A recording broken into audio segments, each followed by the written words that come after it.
আজ দেখাবো আমাদের এলাকায় বা আমাদের গ্রামে আমাদের বাড়িতে কি কি আছে। আসসালামু আলাইকুম, সবাই কেমন আছেন? আশা করি সবাই ভালো আছেন। আল্লাহর রহমতে আমিও ভালো আছি।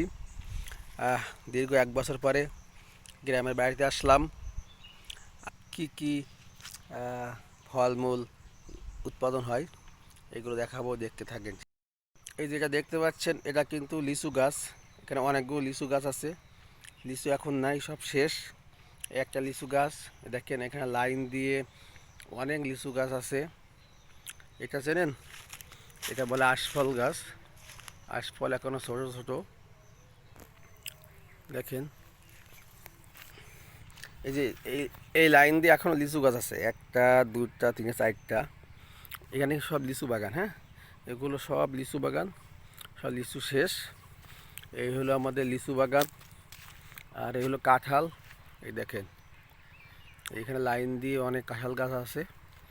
কাঁঠালও ধরছে মাশাআল্লাহ, আলহামদুলিল্লাহ, অনেক ভালো। দেখেন এখানে লাইন দিয়ে সব কাঁঠাল গাছ। এখানে দেখেন এই কিন্তু এই এই যে লেবু গাছ আছে, কাগজি লেবু গাছ। তারপরে দেখেন আনারস গাছ আছে, আনারস সব আছে, সব ফলমূল ইনশাল্লাহ এখানে হয়। এই দেখেন আনারস বাগান। এই যে দেখেন আনারস গাছে কিন্তু এই আনারস ধরছে। হ্যাঁ, দেখেন আনারস, এই যে আনারস।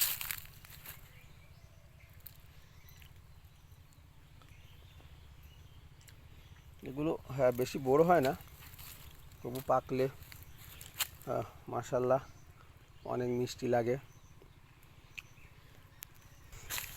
এই যে দেখেন আমাদের এই কচু ক্ষেত। এই দেখেন কচু ক্ষেত। এগুলো ছোটো ছোটো কচু আছে না, কচুর মুখী বলে, সেইগুলো আর কি। এটা কচুর মুখী ক্ষেত। এই যে ড্রেন দিয়ে মোটর দিয়ে কচু খেতে পানি দেওয়া লাগে সব সময়। কচু খেতে সবসময় পানি দেওয়া লাগে। এই যে এটা ড্রেন।